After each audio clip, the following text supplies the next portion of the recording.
नमस्कार, मी राहुल सीताराम साळवे, सकल दिव्यांग संघटना अध्यक्ष। आज माननीय तुकारामजी मुंडे साहेब जे IAS अधिकारी आहे, दिव्यांग सक्षमीकरण विभाग, मंत्रालय मुंबई यांची अचानक बदली करण्यात आली। या बदलीचा रोष हा दिव्यांगांनी, सकल दिव्यांग संघटनांनी मंत्रालय मुंबई येथे सुद्धा दाखवला होता। 2 एप्रिल 2026 रोजी सकल दिव्यांग संघटनेच्या पदाधिकाऱ्यांचे माझ्यासह आम्ही मंत्रालयामध्ये धडकलो। मंत्रालयामध्ये धडकून आम्ही मुख्यमंत्री सचिवालय यांच्या दालनासमोर आम्ही ठिय्या आंदोलन केलं आणि आमचं निवेदन दिलं। तेव्हाच माननीय तुकारामजी मुंडे साहेब यांच्या आईचं निधन झाल्यामुळे आम्ही आमचं आंदोलन हे थांबवलं आणि त्यांच्या दुःखामध्ये आम्ही सहभागी झालो।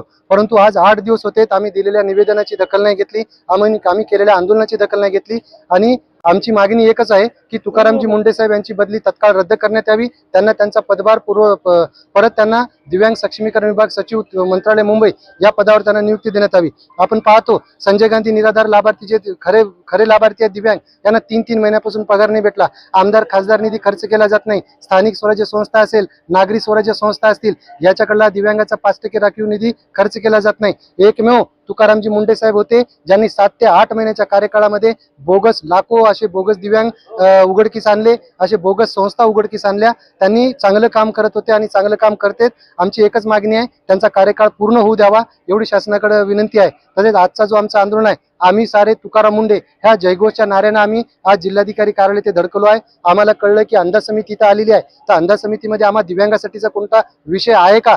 जर आमचा विषय जर नसेल तर आम्ही अंदाज समितीला चले जाऊचा नारा देऊन इथून आम्ही त्यांना हाकलणार आहोत। आमच्या काट्या लाट्या त्यांच्यावर पडणार, कारण दिव्यांगामध्ये हा रोष आहे। तुकारामजी मुंडे साहेब एकच आहेत जे दिव्यांगांना, लाखो दिव्यांगांना न्याय देतील, म्हणून आमचे एकच घोषवाक्य आहे, खूप झाले गुंडे, एकच हवे तुकाराम मुंडे। धन्यवाद। हा, हे फार मोठी पोलीस प्रशासनाकडून, खरं तर महाराष्ट्र शासन हे दिव्यांगाला घाबरलं आहे, दिव्यांगाच्या या आंदोलनाला घाबरलं आहे। कारण मंत्रालयापर्यंत धाव घेणाऱ्या या दिव्यांगाला महाराष्ट्र शासनाने, पोलीस प्रशासनाला पुढे करून आज आम्हाला इथं उन्हातान्हात अडवलं। माझे दिव्यांग तिथं पडलेत, त्यांना जखमा झाल्यात, मी स्वतः पडलो।